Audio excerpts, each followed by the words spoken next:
Mon but cet après-midi, c'est que nous puissions réaliser notre posture devant Dieu lorsque nous prions.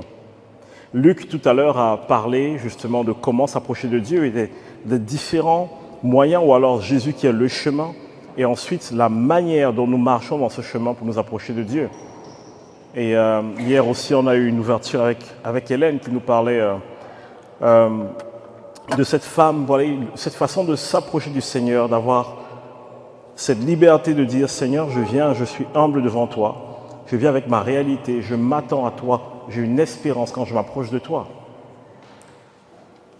Et ce matin, Gilles a prêché une partie de mon message. Merci, tu m'as facilité la tâche. Avec cette femme au puits, parce que j'allais aborder la question de cette femme qui est au puits et qui rencontre Jésus. Et d'ailleurs, dans la Bible, un truc qui me fascine souvent, c'est que nous pensons malins. On croit qu'on est intelligent et qu'on esquive Dieu. Vous allez souvent voir dans la Bible où c'est écrit « Il a voulu s'enfuir loin de la face de l'Éternel ». J'ai envie de dire, mais s'enfuir où? Les gens qui voulaient s'enfuir loin de la face de Dieu, c'était où? Quel est l'endroit qu'ils avaient en tête où ils se disaient « Si je vais là-bas, il n'y aura pas Dieu ».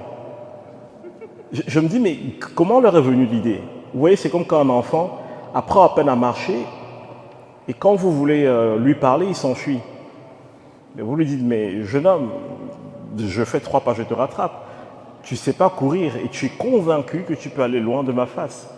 Les enfants font ça. Dès qu'ils sentent qu'ils ont fait une bêtise, ils veulent partir en courant. Mais c'est perdu d'avance, on va vous rattraper. Et parfois, on est comme ça avec Dieu. Et on se dit, Seigneur, je suis trop loin de toi, je ne suis pas assez bien, je ne suis pas assez pur. Et on se tient loin de Dieu. Maintenant, je pense que beaucoup de gens qui ne viennent pas à l'église ou alors qui ne prient plus parce qu'ils avaient honte de qui ils sentent maintenant à quel point cette réflexion est, sans vouloir manquer de respect, ridicule. On ne peut pas fuir loin de la face de Dieu. Ou alors parfois on peut avoir des personnes qui viennent devant le Seigneur et ils viennent essayer d'informer Dieu de ce qu'ils vivent. Seigneur, tu sais, par rapport à la situation d'hier, Dieu est au courant, il était là. Et parfois, on a l'impression qu'on lui dit les choses, ou alors on incite Dieu à se mettre de notre côté, à nous comprendre. Mais ce que j'ai remarqué, c'est que dans la Bible, Dieu va régulièrement pousser les personnes à la responsabilisation. Prendre ses responsabilités. C'est plus facile pour nous de dire « je ne veux aucune responsabilité et je veux prier, Dieu doit faire les choses ». Mais Dieu a établi des règles. Et il y a des choses où Dieu dit c'est ta responsabilité. Et on peut prier 10 ans, 20 ans, 30 ans. On va se plaindre en disant ça ne marche pas.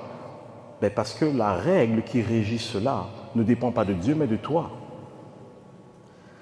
Et aujourd'hui, je vais nous amener dans une responsabilisation dans notre vie de prière. Alors, si ce que je partage aujourd'hui vous choque, écoutez jusqu'à la fin. Allez prier, demandez au Seigneur si ça vient vraiment de lui avant de vous fermer. Mais je sais que des choses que je vais dire aujourd'hui, certains ne l'ont jamais entendu, j'en suis certain. Commençons par le verset de notre conférence. Si quelqu'un a soif, qu'il vienne à moi. Dieu n'a pas dit, si quelqu'un a soif, je viens à lui. J'aimerais que vous voyiez dans quel sens ça marche. Dieu n'a jamais dit, si quelqu'un a soif, je viens à lui. Il dit, si quelqu'un a soif, qu'il vienne à moi et qu'il boive. Donc Dieu est en train de dire, si tu as soif, il y a un réservoir quelque part où tu peux venir et tu bois. Et donc ce n'est pas Dieu qui choisit la quantité que tu vas boire, c'est toi. Ce n'est pas Dieu qui choisit comment tu dois boire, c'est toi. Si tu viens devant cet autel et tu dis, Seigneur, me voici, je suis là et j'ai toujours soif. Tout le monde va te regarder bizarrement en disant mais l'eau est accessible. Il y a un panneau qui dit si tu as soif, bois. Pourquoi tu te tiens devant et tu es en train de te plaindre à Dieu de dire mais Seigneur, me voici, j'attends que tu me serves à boire. Si quelqu'un a soif, qu'il vienne à moi et qu'il boive. Donc il y a une forme de responsabilisation là-dedans. En tant qu'adulte, il y a des mots qu'on ne devrait plus dire, des phrases qu'on ne devrait plus dire. J'entends des adultes dire « on ne m'a pas appris » Oui, tu dis ça quand tu as 6 ans. Mais quand tu as 30 ans, quand tu as 40 ans, et que tu as besoin de quelque chose, qui devrait t'apprendre? Tu te lèves, tu vas apprendre, si on ne te l'a pas appris, et tu avances. C'est le genre de discours qu'on n'aime pas dans les églises. Parce que ce discours nous rappelle que Dieu travaille en collaboration avec nous. Si vous lisez le livre de Romains dans la Bible, il y a plusieurs endroits où le mot co est utilisé. Co-ouvrier, co-héritier. Il y a un partenariat que Dieu tisse avec nous. Et dans un partenariat, chacun a une responsabilité. Maintenant, je vous rassure, ce n'est pas par les œuvres que nous sommes sauvés, mais ça demande une participation de notre part pour voir le royaume de Dieu manifesté sur la terre comme au ciel. Et ce que j'aime avec Dieu, c'est que parfois on vient devant lui en disant « Seigneur, regarde tout ce que j'ai fait, j'ai jeûné, c'est fatigant ». On se plaint des 1% qu'on a apportés, mais en réalité, c'est Dieu qui supporte les 99% à côté. C'est lui qui porte.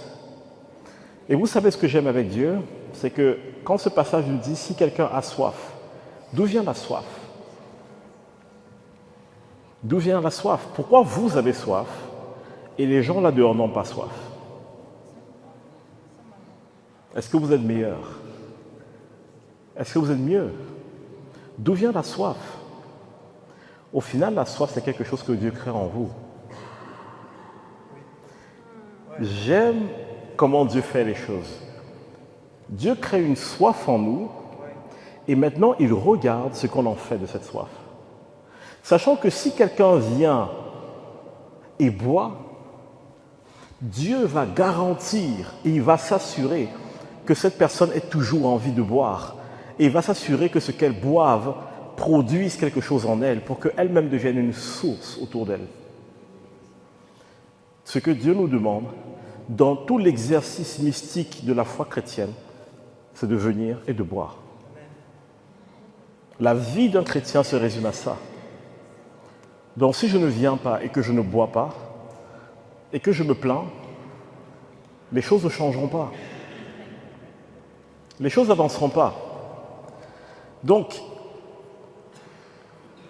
prenons le temps de regarder un peu quelques éléments de la Bible. Dans 1 Corinthiens 6, 17, ce verset me touche beaucoup et j'aimerais savoir si vous le comprenez. Écoutez, « Mais celui qui s'attache au Seigneur est avec lui un seul esprit. »